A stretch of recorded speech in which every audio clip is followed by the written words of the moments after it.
everybody. It's the middle of April, tax day to be exact, April 15th, 2026. And here in the Philly area, it's 86 degrees. Not exactly spring temperatures, at least for us. And the funny thing is, we're only supposed to have a couple days of this, maybe 2-3 days of the temps before they go back to the more normal upper 60s, low 70s. But I know people have already put their air conditioner on. Now, in my house, it's known if Dad can't sleep because it's too hot or humid, that's when the AC goes on. But I'm just going to suck it up and stick it out. I mean, it's supposed to be 88 today, and a couple days, like 4 days later, I think we're hitting 57 for a high. Welcome to the Northeast. But it got me thinking, how many times have you found yourself working more hours than you thought or than you ever have before, pushing through longer days, harder, and yet at the end of the week, you look up and think, why does it feel like I'm not getting ahead? Why does it feel like I work more, have less time, and frankly, less money, and less fun? And the reality is a lot of business owners, especially in the trades, fall into something I call time creep. Now, it doesn't happen overnight. It doesn't happen in a week. It's subtle. It's slow. You start by adding an hour here, maybe an hour there. Maybe you take another call and start answering texts at night, taking calls on the weekend, skipping a day off because this week was busy. And before you know it, you're working more than ever, but your business isn't growing. It's not moving forward the way you thought it would or even should. You're busy, but you're not building anything. You're just working. And that's dangerous.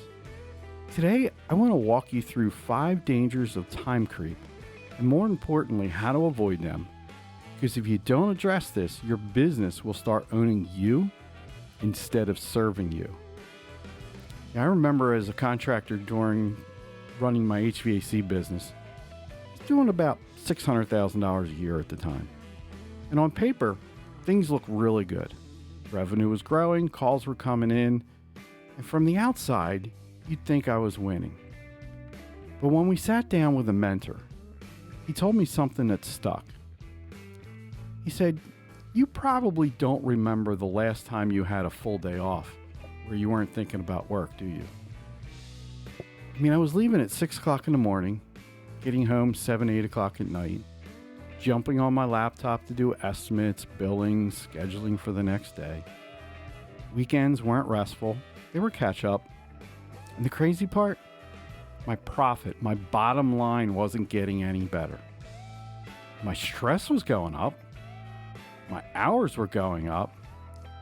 But the profit wasn't going up. Something just didn't work. Something did not connect. And that was time creep.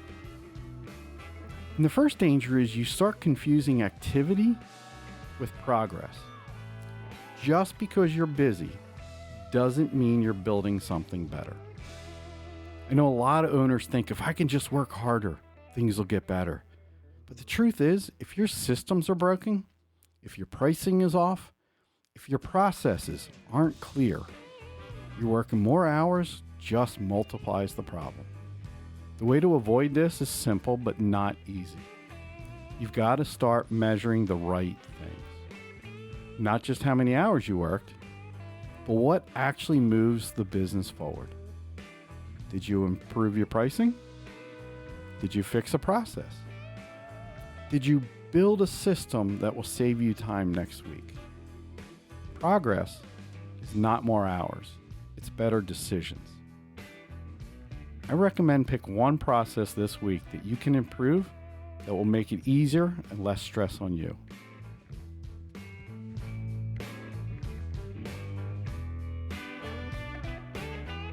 You know, the second danger of time creep is burnout. This one is harder than most people expect. Because you can run hard for a season. You can push through a busy stretch. But when that push becomes your normal, your energy starts to drop. Your patience gets shorter, your decision making gets worse, and you start reacting instead of leading. And here's the part most people don't talk about. Burnout doesn't just affect you. It affects your team, your customers, and your family. You show up tired, rushed, frustrated.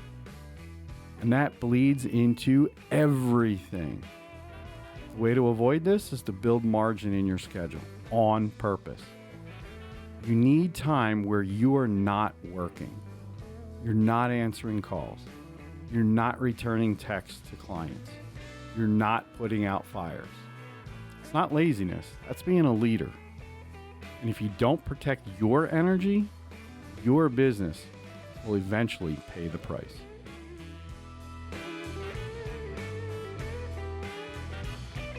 Now, the third danger is you becoming the bottleneck in your own business. The more hours you work, the more everything runs through you. You're the one answering every question. You're solving every problem. You're handling every upset customer. And at first, it feels like you're just controlling the narrative. You're just controlling what you can control. But over time, it turns into a trap.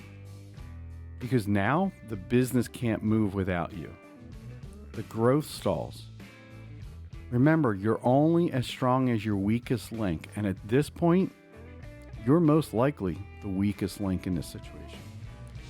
What got you here won't get you there.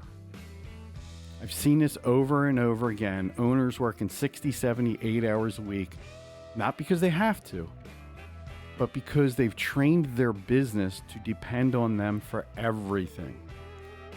The way out of this is delegation with structure.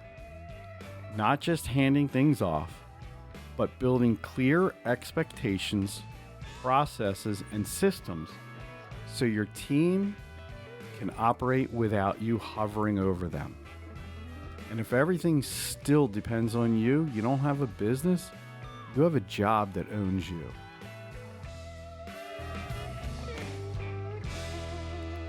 Now, the fourth danger is your personal life starts to take a hit. Time creep doesn't just stay at work. It follows you home. Maybe you're distracted at dinner. You're checking your phone during conversations. You're physically present, but mentally somewhere else. And over time, that creates distance with the people who matter most. And this is one of those areas where the cost is extremely high. You don't always see it right away, but it does add up. The way to avoid this is to set clear boundaries and actually honor them. Stop saying, I'll try to be home by, but instead, I'm done by 6 unless it's an emergency. Or, I'm going to take Sunday off, but if things get busy, I'm going to work on Sunday. No, I'll take Sunday off, period. We're going to be a family on Sunday or Saturday, whatever day you choose. Choose a day. Unfortunately, your business will expand to fill the time you give it. So if you don't set limits, it'll take everything. The fifth danger is probably the most deceptive. It's you delay fixing the real problems in the business. Time creep becomes a band-aid. Instead of addressing pricing issues, you work more jobs. Instead of fixing the inefficiencies, you just put in more hours. Instead of building a system, you just push harder. And for a while it works, but eventually it catches up to you. Because you can't outwork a broken model forever. The way to avoid this is to slow down long enough to actually evaluate your business. Where is the money going? Where am I wasting time? What should I put in as a system? What needs to change? And this is where most owners struggle, because it feels counterintuitive. Slowing down feels like falling behind. The reality is, if you don't step back and fix what's broken, you stay stuck in the same cycle. You know, I remember hearing a story about a young kid and an older gentleman who were competing against each other in who could split more wood. And every hour, the older gentleman would sit down and then he'd get back up and work again. And he would sit down every hour and get back up again. At lunchtime, he took a little bit of lunch and went back to work. And the young kid kept laughing at him because the kid was just going strong all day long. And as the story goes, when they calculated how much wood each of them split, it turns out that the older gentleman split 30% more, even though he took breaks throughout the day. So the kid finally came up to him and said, "How's that possible? How could you have done more? I worked straight through, didn't take a break at all. What in the world are you doing during those breaks?" And the old man said, "Well, every once in a while, you got to sit down and sharpen that axe, son. Because the more you use it, the duller it gets and the less you're going to be able to cut. So if I stop every hour and sharpen my axe, I'm able to cut through the next 50 minutes and just take 10 minutes every hour sharpening that axe." And eventually it led to 30% more wood cut. And so the moral of the story is you need to take time off to sharpen your own axe, sharpen your mental state, get away from the business itself for a day, at least a day a week. And then when you come back to work, you can see what needs to be fixed. You can see what's broken, what maybe you can tighten up, what system you can add. You know, back to my story, once I saw this, things started to change. I mean, my hours didn't cut overnight, but I started making better decisions. I was able to adjust my pricing, add a simple process for handling service calls, started delegating some small things at first to my team, and it took me several months. But something changed. My hours started to come down. I was able to build margin into my week. My profit, though, actually started to go up. Not because I was working harder, but I was working smarter. And that's the shift you should be after. So if you're listening to this and think, "Wow, that's me. I'm working a lot, but I'm not getting ahead. My profit's not going anywhere.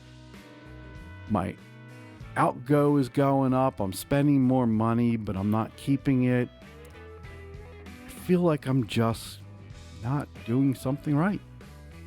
Don't ignore that. That's a signal. It's time creep, and it doesn't fix itself. It's only going to grow if you let it. And the goal is not to work less just for the sake of working less. The goal is to build a business that actually works. One that produces results without requiring more and more of your time every week. So here's what I want you to do. If you're serious about figuring out where your business actually stands, I want you to go to the website and take our free assessment. Simple, straightforward. It'll show you exactly where you're strong and where you're leaking time, money, and energy. You can grab it at genesisbusinessstrategies.com. Don't guess, don't assume, get clear. And with that comes a free assessment analysis. We'll jump on a call for 30, maybe 35 minutes, depending on how many questions you have.